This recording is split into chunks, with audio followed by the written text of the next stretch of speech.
Hi, and welcome to Homo Ludens, the channel on history and board games. The 60s and the 70s were decisive decades for our hobby, as companies such as Avalon Hill at first and then GDW or SPI created the foundations of modern commercial conflict simulations. The big names that shaped those 2 decades were people like Charles S. Roberts, John Prados, Richard Berg, names that are still known today because of their massive influence. In this video, I'll interview one of the grognards that was an actor but also a witness of those 2 decades, wargame designer and publisher Jack Radey. Jack is of the generation that discovered wargames with games such as Tactics 2. And in the late 70s, he founded a small company that published a few wargames called People's Wargames. His releases were just different. First, visually. Look at those amazing red boxes with a glorious soldier of the USSR. And this was clearly a big difference to other games that were released at the time. But beyond aesthetics, Jack's games were different in the history they were conveying. Jake wanted to challenge the portrayal of the Eastern Front that you could read in history books or play in war games at the time.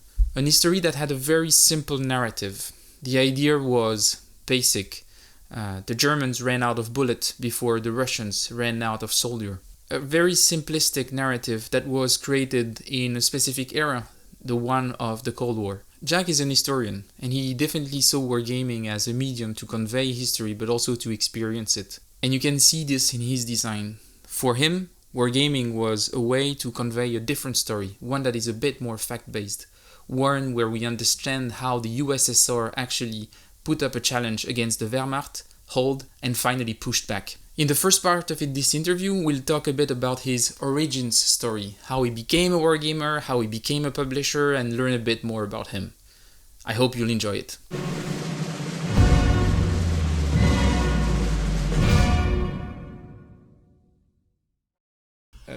Shall I jump in straight into the interview, by the way, or do you have any questions before we start? Let's just do it. Okay, let's do it then. So thanks for the interview. And what I would like to do before we start getting into the question is I would like to ask you to actually introduce yourself. Sure. My name is Jack Radey. I'm a legend in the wargaming hobby. I got my first wargames. It was 1960. I was in Chicago in the Museum of Science and Industry in the gift shop, and I saw these 2 boxes up on the shelf, and one said Tactics 2, and there was a picture of a tank, and one said Gettysburg. And I had the good luck to have my grandfather with me, and I said, I want them. And he got me both of them. And I took them home, and I opened the boxes thinking this will recreate the experience of an actual commander in the field. And there were these cardboard things to punch out, and there was a slim rules book, and there was a funny looking map, and I couldn't figure it out. I was like, I was 12 years old, but there was a kid in my school, David Friedman, who happened to be the son of Professor Milton Friedman, the evil economist. And David played the games, and he taught me how. And he's an extreme right-winger, and we got along famously. And in fact, we even figured out a way to win Tactics 2, first move from either side, a guaranteed win. Oh. And because it involved the rules interpretation, we wrote to Charles Roberts and asked, did we read the rule right? And he wrote back and said, yep, that's legit. So what's that winning opening move? Oh, the winning move. If you remember Tactics 2, if people remember back that far, pre-hexagon, it was in squares, and each side had 5 corps that they were required to set up in a deployment area, which were like boxes. So all the divisions of each corps were like in one clump, here, here, here, here. And on one side of the board, there was blue versus red. And on one side, there was an island that contained 1 corps deployment area and a number of ports. And on the other side, there was an inlet that came up and divided the country almost in two, facing toward the border.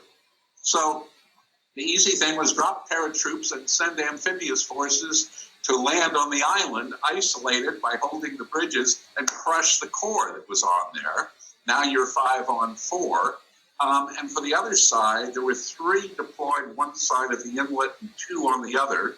So you cut straight through the center, had a line to the inlet. Now you had the enemy divided into 2 parts. You concentrated on the 2, crushed them, and then it was all over. Okay. Yeah. Yeah. Now I wanna get tactics too and try it out. That's super interesting. Okay. Cool. So you got actually into wargaming pretty early. Would you say? 1960. Yeah. Would you say that it was wargaming that got you interested in history, or wargaming was just another vector for you to experience the passion that was already there? I was born in 1947. I went to a school that had an excellent library, and any school library during the 50s was stuffed with the memoirs of World War II veterans.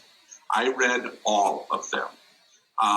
That and science fiction was pretty much all I read. And I read it, and history, other history besides World War II. I also read ancient military history. And so I was a boy growing up. I did not have a father in the house. My father had skedaddled early. And I was very curious what guys did. And in the 50s, there were cowboys, there were soldiers, Marines, French Foreign Legion, woo, killing those dirty Arabs. All this was presented to us as manly stuff to do. So, okay, I'll study that, figure out how to do this stuff. I'll be a guy. So I got hooked. I still am. History. And the games were just a way to, study history with a dynamic model is the essence of the games. Yeah, that's actually super interesting. And as a kid, what was your favorite topic? Was it already World War II, or you were also interested in ancients? You mentioned ancients already earlier, but were there ancients, the American Revolution, the Civil War? Like, I think nearly everyone I've met in the field, my interests were Catholic.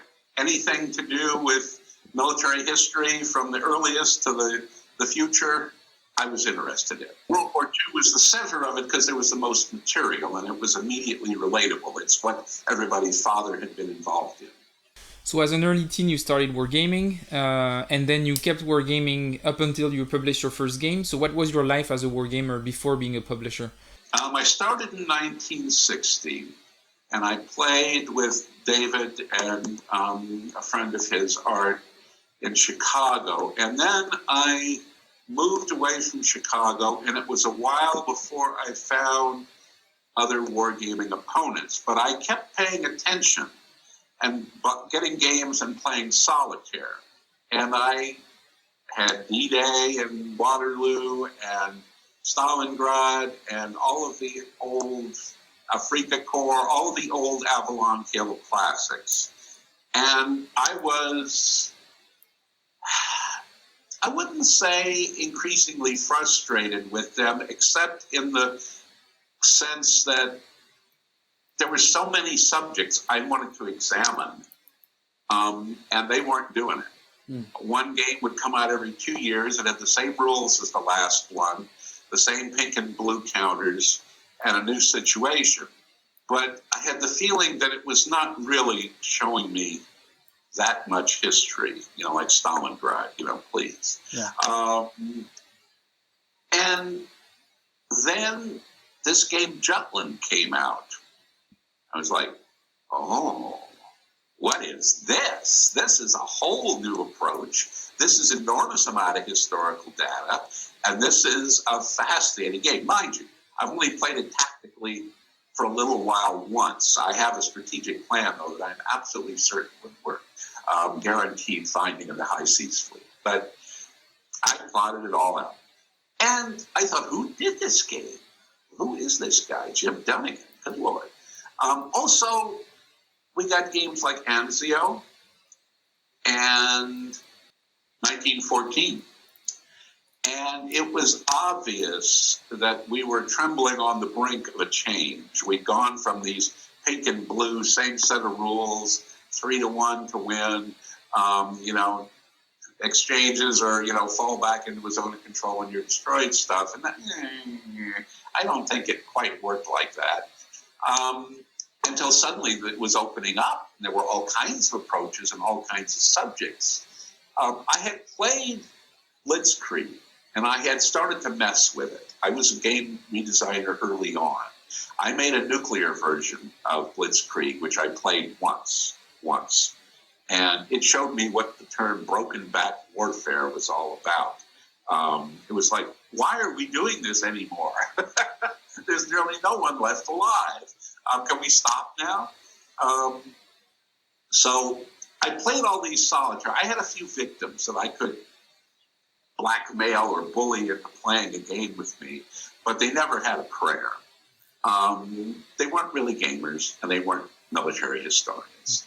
And at one point, when I moved from the Bay Area to New York and put a lot of my stuff in storage, the storage was in a shed with a hole in the roof, and most of my stuff got ruined. So I lost a lot of games there. I was in New York. I was playing Blitzkrieg Solitaire, and I was working about 4 or 5 blocks from SPI's office. I'd never heard of them. I had no idea they were there. Would have been a different thing had I known. But eventually, Panzer Blitz came out, and I played that. There I had an opponent living in the house with me, and we played endlessly for a couple of years. It got to the point where I got a second copy. I made a map, at least this wide, in which I penciled in freehand all the hexagons. You talk about ill. I was. And I was hallucinating hexagons on the walls, for days afterwards. It was imprinted on my eyeballs. And that was a lot of fun, although there was clearly something amiss with the game. But it was, once again, a whole new, wow, this is a totally different take. This is tactical. My God, what is this? Shooting at each other. Not just roll the dice on the same old table. And so as soon as I found out about SPI, I began buying. And those were the days of the 6-pack when you could get 6 games for $36. And they were on everything.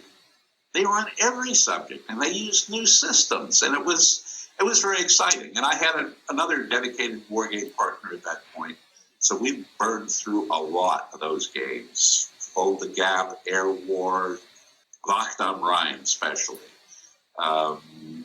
And I was completely converted from the faith of Avalon Hill to the faith of SPI for a while. And then I found GDW, and I found, oh my goodness, look at this. This is not the same arrogant Jim Dunnigan, Rich Berg, kind of scene. This is something different. And they have some very nice approaches to stuff. And I began redesigning, fiddling with every game I had. Well, that rule doesn't seem right. What if we tried it this way? So that was your first experience as a designer, was actually modding or modifying the games that you already had, the games that you really liked, just changing the maps, fiddling with, playing with the rules. That was what got you, that was what got you hooked on it. And the first real design work I did was making that nuclear Blitzkrieg. Okay. And it worked fairly, as far as I could tell, realistically, which is just horrible. So does this game still exist? I did design a game with a friend about that time, totally independently. It was based on nothing else. My friend was a fanatic fan of the Hornblower series, and he was also had some experience sailing. So we thought we would make a Trafalgar game, and we made up counters for every ship. We knew what the ships were, but we needed a combat resolution system because clearly I go, you go doesn't make any sense with ships. You go here, okay, fine, I'll go like this, rake you, and you're screwed. What does that represent? No ship sits still while another one's doing this. Can't move. But psi move had not yet been invented. So that idea was not in my head. So I thought, okay, how do we organize the movement of pieces? And I thought, golf. In golf, the guy furthest from the hole shoots first. Mm. So I said, okay, the ship furthest downwind moves first. And then you move each ship as you move closer to the weather gauge. And the one who sees the weather gauge gets to move last. He has an advantage. Yeah. And we worked the whole thing up. We worked up rates of fire for the British and French ships, relative capabilities in boarding. We had a pretty coherent game, but I made a mistake. This is a good thing to learn, too. I gave my friend the British, figuring I wanted him to win. And I think he got 100, 374s, and a couple of frigates. And I had maybe a pair of 80s and a pair of 74s. But we figured the French ships as being a bit faster because they tended to be better designed, more scientific than the British. So I had the French. What do I have? I have maneuverability. Okay. So I outsailed him, got the weather gauge, ran down on him, raked and boarded. And since I had an advantage in boarding, he got off very little fire and was beaten. Do you think we ever played the game again? No. You lost all interest, and that was my fault. Yeah. So that was my first designing. But I'll tell you about my really getting into designing, if you like. Yeah, definitely. That took place next to a large lathe. I was working in a machine shop, and I was making nuclear reactor parts for the Diablo Canyon nuclear reactor, which fulfilled none of my life's ambitions, I can tell you. But part of the job was drilling a hole through a long billet of special stainless steel. And there was little to do while doing so except watch the chips come off and make sure nothing was looking strange. And while I was doing that, I was writing rules for Drag Nach Ost and Unentschieden, changing the order of battle, adding fortified areas. And I was realizing after a while my rules were as good as the ones I was reading in the games. And the penny dropped, which many people never realize. If you know something about games, and you know something about war games, and you know something about military history, you're just as capable of designing a game as anybody else. It's not a magical thing only given to game designers. Anybody who knows something about the subject and understands how games are structured should be able to design a game if they do the research to have something to work with. And I lost that job eventually. The boss called me in one morning and said, I was foreman. He said, I can't afford you anymore. Okay. And I thought, yes, out of here. I hate this job. And I convinced my wife. I said, I think I could design a game. And she was a graphic artist. She had the capability for production that we could put out a game and make some money. And this might interest a game company in hiring me, and I'd have an actual career. And I think I'm a whole lot better at this than cutting metal. Among other things, I'd like to do it. So that was the start of People's War Games. So, and that's where I wanted to ask the question, because now I understand what got you into designing. That makes sense. But in 1979, you release your first game, Corson Pocket, and you decide to publish it yourself. So this idea of actually finding a war game company and be a game designer in that company didn't happen. And why did you make this decision of publishing it on your own? Oh, that was easy. I didn't try to sell it to any game company. I intended to publish it on my own from the beginning. I had no idea quite what that meant. But my thought was, I'll publish a game, I'll put it out there, people will see it, and I'll get hired by somebody. And in fact, I had somewhat near misses at both Game Designers Workshop and SPI. Both considered hiring me, neither one did. But the decision to publish was when I got laid off. That was my plan. Was I didn't know what the business part would be like. Probably still don't. And I had illusions like every other new publisher. I knew after a while, after the game had been designed and a copy had gone out to Shelby Stanton to review, and he had sent me the review, and I said, that's a money review. That will get sales. And it was going to be in Fire and Movement, which was the most prestigious journal at the time. And I kept having this vision that one morning I would open the front door and the mailbox would be hanging open with all these envelopes stuffed in it, every one of them with a check in it. One time at Origins conventions many years later, Kevin Zucker and John Prados and I would traditionally get together and hang out for the evening, discussing the foibles of gamers and game publishers and the prospects of any of us making a living at this. And one time I sketched out some scheme I had, and Kevin looks at me and goes, Jack, you're talking like a gamer. And I've always remembered that one. That's wisdom. So, which means that you actually, you would consider that with people's wargame, you'd never really break even commercially. It stayed most of the time a passion project, or? I made some money off of it, not much. I got much more fame than fortune from it, I can tell you. But it's hard to calculate exactly, break even. Did I make more?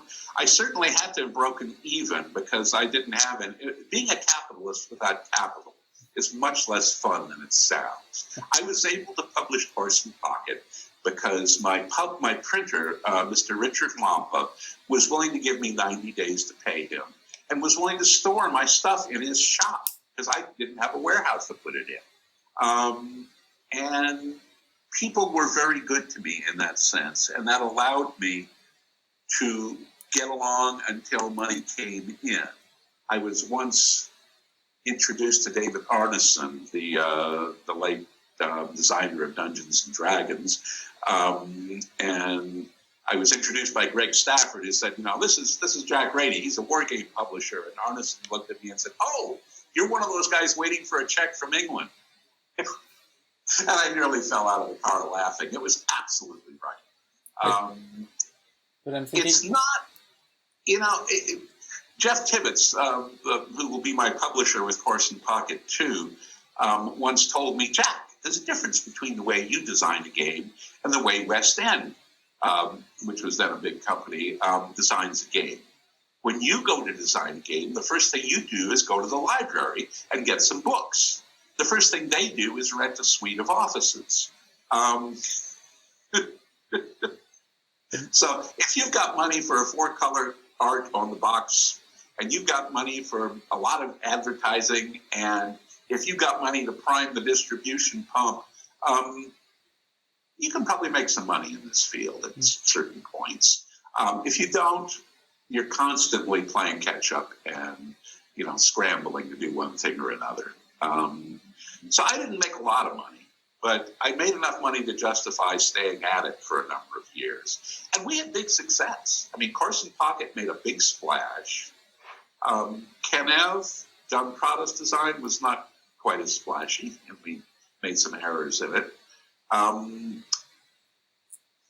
then designed a game before Kenev, I designed a game called Odessa. Yeah. And I put an intense effort into it, more than a year. And at the end of the year, I came to the conclusion that you would roll your dice until they had no corners left on them before you would finish the game. And it just wasn't any fun at all for the Romanian player who could push his armies forward. He had lots of troops, and the Soviets had gunned him down, and then repeat the procedure and push back a little bit further, but the losses are just... I had to get away from that game at one point. When I had tracked it well enough so I could just about say on any given day how many losses each side had taken, how many replacements they got, and like that. And one day while doing this, I suddenly had this vision of making piles and counting and sorting bodies of 19-year-old Romanian peasant kids. And I just kind of went, ah! And I had to get away from the game for 6 weeks. I could not look at it. Yeah. And I finally realized this game is not going to be fun for anyone to play. I'm not going to publish it.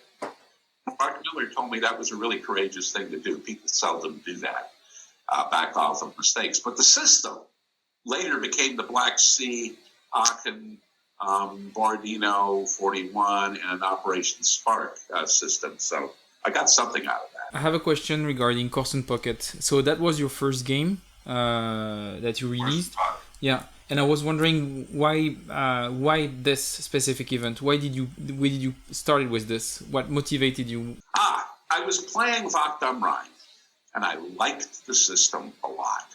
It was simple enough to be a good framework for a monster game, because there's a rule that sometimes gets ignored by me sometimes, yes. Which is the more pieces, the less rules. The less pieces, the more rules you can afford, because the constant is time. The game will take you X amount of time to play. If you've got 2,400 counters in the game, you better keep it simple or you'll never get it played. Now, what was I talking about? There was a subject here. Corson Pocket, right. Why Corson? Well, I looked at Wacht and I said, that's nice. I wonder what this would look like on the other side of the war. And I looked around for an action, and Corson Shevchenkovsky came to mind immediately. And as soon as I started digging into it, I could see it was perfect for what I wanted. Because you have an encirclement operation, you have an attempt to relieve the trapped troops, you have a lot of armor, you have a lot of combat, you have a very interesting and dynamic situation of both sides attacking and defending. And I thought, ideal. And so I started doing it. Okay. And actually, that's a good transition for me, because I wanted to talk about you on your design process. So when you designed your game at the time, what was the intent that you had in mind? Were you aiming for simulation, or what was the purpose of the design? Aiming for what?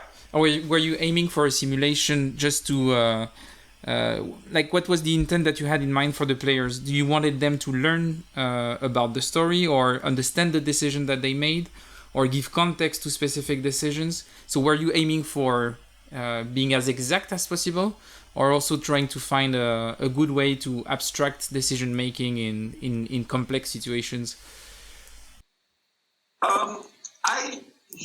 I essentially copied the game system, but then I embellished it substantially. The supply system was far more detailed than what is in Wacht am Rhein, which is just a tracing of supply lines. This was an error on my part. It was good. It made you do and deal with real things. And an encirclement operation, supply obviously was dead important. But it put an extra burden on the players that I think was inappropriate. It was too much. People still love it because it modeled stuff that nobody else was modeling. The idea that, okay, you have so much artillery ammunition, where are you going to put it? You know, it's not just, you don't just have Hollywood 6-shooters where you can fire all day long and it never runs out of ammunition.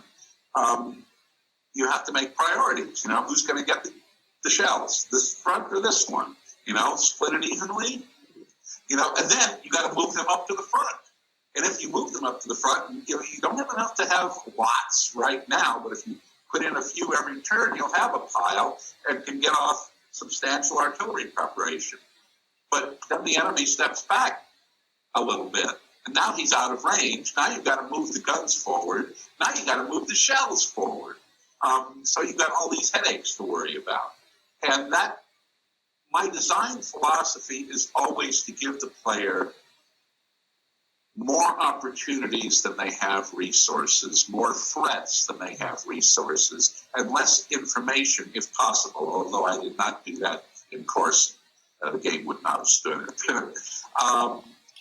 But the intent was to teach the players something about history. And one of my rules was that if in reading this rules book you find a way to push a panzer column between two paragraphs of the rules and arrive at the enemy's rear suddenly by surprise, don't do it. Okay? Don't be. The new version has a rule 1.1 is don't be a schmuck. Okay? Don't be a schmuck. You found out a way to win the game by doing something unrealistic. Nothing requires you to do that. You know, I wrote the rules as well as I could to keep you from doing that, but if you figured out a way to beat me on that, you still don't have to do that. Yeah. For example, there was a playtest of the new game Tempting, and I had in the game a surprise attack rule. And surprise attack is based on visibility. If the visibility is bad, you use one table where you have like a third chance of nothing happening, a third chance of an advantage for the attacker, a third chance of an advantage for the defender.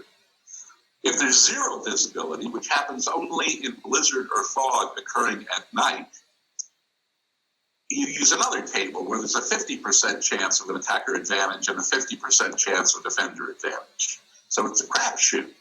But one Soviet player in the playtest realized, they were using historical weather, that they were coming up on the last turn of the game, which was, or nearly the last, there's a blizzard at night. And he said, aha, that's zero visibility. Okay, I'll push up every unit on the entire 40th Army front adjacent to the Germans, and we will surprise attack them. And enough of those worked that they had broken the German line in several places, and the German units in the line had no way to retreat and were forced to counterattack, and the line collapsed. And I said, friend, that's called being a schmuck, because nobody attacks at night in a blizzard with an entire army, because it's too risky. So I adjusted the table. It now will be less of a 50-50 in zero visibility and more disadvantageous to the attacker. It could work. You could get advantages out of it, but it's much more likely to blow up in your face. But the principle of, I'm not designing this as a dice and probability game with a little military history sauce sprinkled on top. I'm designing this as a historical exercise, and if you find a way to win it by being ahistorical, why don't you go play another game? That's not what this one is for. I hope that you enjoyed this first part of Jack's interview. In part 2, we'll discuss about the reception of his game in the industry, but also about something that is sometimes very sensitive, the portrayal of the Wehrmacht in wargames. I wanted to say a massive thank you to two people, Warren Brunn and Stefan Parak. Those two people actually helped me out massively to put in place this interview with Jack. I cannot thank them enough to actually make this possible. I thought this was awesome, and for me is another proof that BGG's wargaming community is amazing. This is all for today. For those of you who've been following the channel for a long time, you might have seen that I haven't published a video for a while. I would say that most of my time was lately used on my own game design. I had to make quite a lot of content, either written or in video format, but I'm slowly coming back to YouTube, especially in these weird times of confinement, and I will be delivering a few videos in the coming weeks. First, obviously, the part 2 of Jack's video, but I also have a few projects cooking on the side, and I hope to share them soon. Let me know what you thought about this interview in the comment. Please like, share, and subscribe, and see you soon.